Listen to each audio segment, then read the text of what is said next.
autumn vines are the inspiration for this foam-free design. All in green, but it still shouts the autumn season. As the season transitions to autumn, the late summer garden gets overgrown and so wonderful. The clematis vines, these I harvested right here. You can forage all different types of vines. Then sunflowers with the petals pulled off, banksia, the lush sedum, and then rattlesnake grass. So many wonderful things to work with. A beautiful compote, elevated, done with clear waterproof tape to create a grid so I can have a beautiful foam-free design. Then adding fresh water, pre-mixed with flower food. I start with the vines, giving them a cut, then feeding them in, making sure they're deep into the water, adding a few more stems. You can do smaller bits and larger, and then even wrap them around so it gives a beautiful nest to support all the flowers.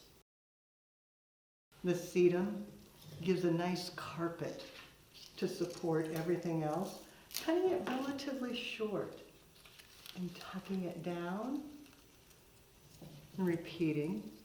And everything goes in deep into the water and then radiating through a central binding point so that one stem supports the next stem and creates a base to support all the flowers.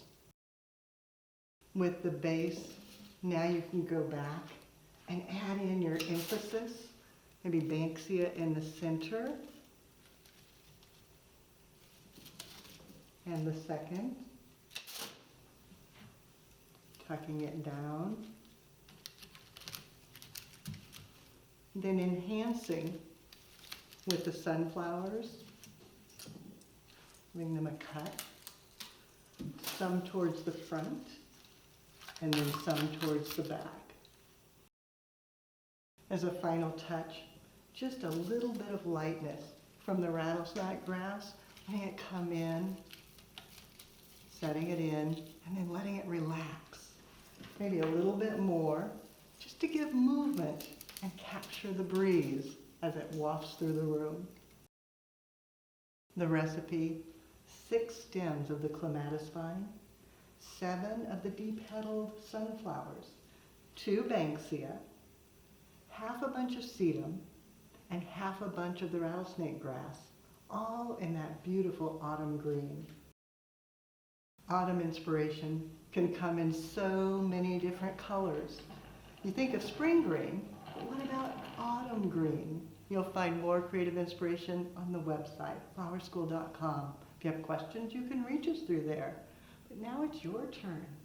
Find your most favorite green autumn flowers and create an arrangement. Take a picture, post it on social media, and hashtag Floral Design Institute. That way we all can see what you do as you do something you love.